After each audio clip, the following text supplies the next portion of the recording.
자, 다시 우리가 어제 어그리게이트를 했던, 아우씨, 왜 안 돼? 어그리게이트를 했던 그 파일에서 우리가 오늘 했던 머지를 잠깐 그래도 책의 내용이다 보니까 한번 해봐야 될 겁니다. 그래서 소스를 우리가 05까지 쳤죠. 그러면 이거 한번 볼까요? 뭐지?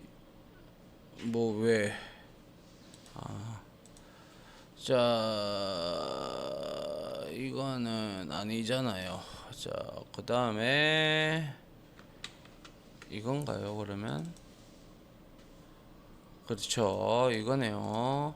자, 이번에는 여기에 이 EX05에다가 그대로 이어서 하면 됩니다. 아시겠죠?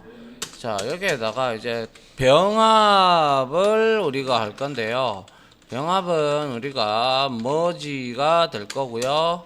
자, 그래서 자, 여기 x라는 값에다가 데이터 프레임을 만들고 여기에다가 네임열에다가 자, 벡터를 하나 만드는데 자, A B 그리고 C 요렇게 하나를 주고 그 다음에 우리가 또 여기다가는 매스라는 열에다가 C 해서 90 80 뭐 40 이렇게 해서 넣었다고 치죠. 복사한다. 이렇게 실행을 하고 자, 복사를 해서 자, 이렇게 붙이고 이번에는 Y한테 네임은 ABD로 줘야 되겠죠. 그래서 D로 주고 얘는 매스가 아니라 코리안이라고 줘야 되겠죠. 그리고 나서 70, 60 그리고 90이 될 겁니다. 그래서 자, 역시 Y 값에도 이렇게 실행을 해서 자, X 값을 한번 찍어 보니까 아하, 데이터 프레임 형태로 A, B, C가 나오고 수학 점수 매스가 나오는 것을 확인할 수가 있고요. 자, Y도 역시 찍어 보면 이렇게 잘 나오고 있는데요. 자, 여기서 이 두 개의 행을 이제 병합을 해보도록 하죠. Z라는 값에다가 자, 머지 합니다. 머지 해서 자, 여기에다가 X에는 X, Y에는 Y 이렇게 매개 변수를 지정을 해줘야겠죠. 그 다음에 여기에 매개 변수 중에 by가 있죠. 그래서 by 해서 자, 공통된 기준의 열의 이름을 name으로 이렇게 주도록 합니다. 그래서 엔터를 딱 치고 Z를 딱 확인을 해보니까 교집합이에요. 그죠? 예. 이너 조인하고 동일하게 나온다라는 것. 그래서 이거는 X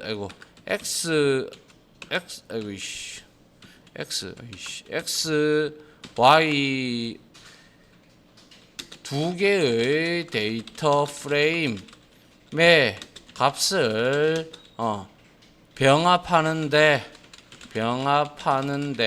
그 기준은 바로 네임 열이다 라는 뜻이죠. 그래서 일반 머지 아무런 all.x나 all.y를 주지 않으면 일반적으로 얘는 교집합과 같은 내용을 출력해 준다라고 여러분들이 이해를 하면 될 것 같네요. 그죠? 예. 그 다음에는 우리가 잘 쓰지는 않지만 책에 있는 거라서 한번 해보도록 하죠. 자, 머지 해서 X, Y 하고 여기에서 컨트롤 스페이스바 눌러보면 여기에 보면 all.x가 있다. 그죠? 그리고 여기다가 t를 딱 한번 줘봅니다. 그러면 이거는 기준열이 뭐예요? 이거는 기준열이 x라는 뜻이에요. 그러니까 x의 모든 데이터를 다 내놔라 이 뜻입니다. 맞죠? 그래서 여기에다가 해보면 아하, A 거, X 거 다 내놓으니까 C라는 놈은 없으니까 이제 NA가 출몰이 됐던 거고, 이걸 그대로 복사를 해서 여기다가 올.y에다가 이제 우리가 t를 이렇게 주면 이거는 기준열이 y가 되겠다, 그죠? 예, 그래서 이거는 d가 나와가지고 매스가 na가 돼버리죠. 그리고 이제 머지를 이렇게 하는데 이제는 올 둘 다 끄집어내라, 그 뜻이죠. 그래서 해보면 C와 D가 다 출력이 됩니다. 그래서 이거는 교집합이 아니고 합집합에 가깝죠. 그죠? 합집합에 가깝다라는 건 합집합이라고 보면 돼요. 그냥. 자, 이렇게 나온 게 되죠. 됐습니까? 예, 요게 우리가 자, 그런데 아까 우리가 앞에서 봤던 것 중에서 이게 있었잖아요. 이렇게 이거 복사해 보죠. 이 복사해 가지고 밑에 내려가서 자, 이렇게 갖다 붙였어요. 그런데 여기에서 네임열을 S로 줬단 말이죠. 책에서 맞죠? S 네임 줬고 나머지 내용 다 동일했어요. 그래서 아이고 이렇게 해서 다시 넣고 다시 이건 S 네임으로 이었어. 그래서 찍어 보니까 Y는 S 네임열이야. 그죠? 그런데 이거를 우리가 머지를 할 때도 열의 이름은 달라도 문제는 없습니다. 열의 이름은 무슨 말인지 알겠죠? 그래서 우리가 했듯이 이렇게 머지를 하는데 x 값은 x, y 값은 y 이렇게 주고 그리고 여기에 by.x라는 게 있어요. 그래서 여기에서는 기준이 C의 네임이 될 것이고요. 그 다음에 by.y가 있는데요. 여기에서는 C를 우리가 네임으로 주면 안 되죠. 네임이라는 열은 없으니까. 그죠? 그래서 sName. 그런데 분명한 사실은 안에 들어가 있는 값이 어느 정도 공통적인 값들이 들어가 있어야겠죠. 그죠? 예, 그래야 병합이 되죠. 자, 이렇게 하니까 이렇게 우리가 앞에서 머지 했던 거랑 동일한 결과를 유출을 할 수가 있는데 중요한 것은 sName을 주고 name을 줬는데 x를 기준에 있는 네임열을 선택을 해버리네요. 그죠? 맞나요? 그러한 내용을 우리가 알 수가 있고요. 결국에는 이거를 하는 이유는 이거죠. 그러니까 병합되는 열의 이름이 달라도 아래와 같이 매개 변수를 통해서 얼마든지 마음만 먹으면 병합할 수 있는데 그거는 어디까지나 거의 유사한 데이터들끼리만, 그러니까 벡터면 벡터, 모습이면 뭐 이렇게 구조에 따라서 이렇게 병합되는 부분이 되어야, 통일이 되어야 이것도 이름만 달라도 가능하게 되겠죠.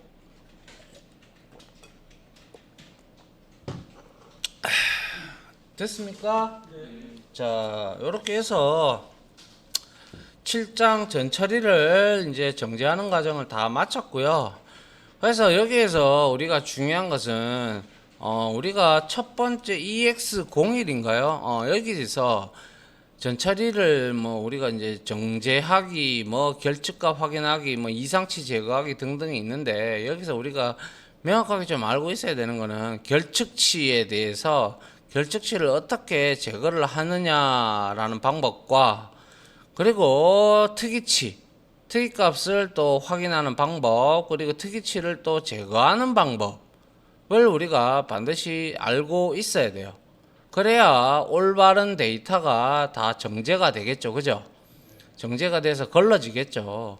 그리고 난 다음에 그 정제되고 올바른 데이터들은 여러분들의 필요에 의해서 정렬을 하시거나 아니면 또 뭐 있습니까? 이렇게 데이터셋을 분리를 해가지고 여러분들이 원하는 조건에 맞는 데이터셋 프레임으로 땡겨가서 또 다른 프레임으로 분리를 해서 여러분들이 어떠한 내용들을 또 분석하시면 될 것이고, 그 다음에 샘플링은 우리가 너무 많은 데이터들이 들어가 있으면 일일이 다 확인하기가 힘들므로 우리가 배웠던 샘플 메서드를 한 10번 정도나 많게는 20번 정도로 우리가 돌려보면서 복원 추출로 우리가 하는 게 아니라 비복원 추출로 해야 되겠죠. 그죠? 그래서 비복원 추출로 해서 우리가, 근데 때에 따라서 복원 추출을 해야 될 때도 있습니다. 그거는 아무튼 이런 형태로 여러분들이 샘플링을 하면 되고,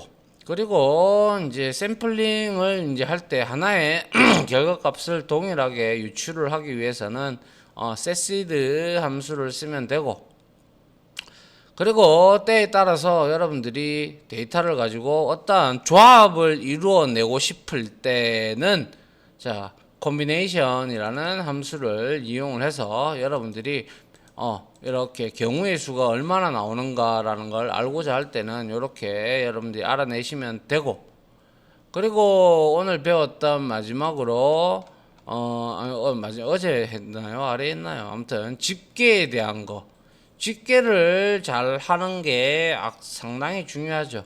그래서 집계를 어그리게이트 함수로 나타내는 방법과, 그리고 때에 따라서 데이터를 병합해야 되는 경우까지, 이제 왜 병합은 왜 해야 되겠어요?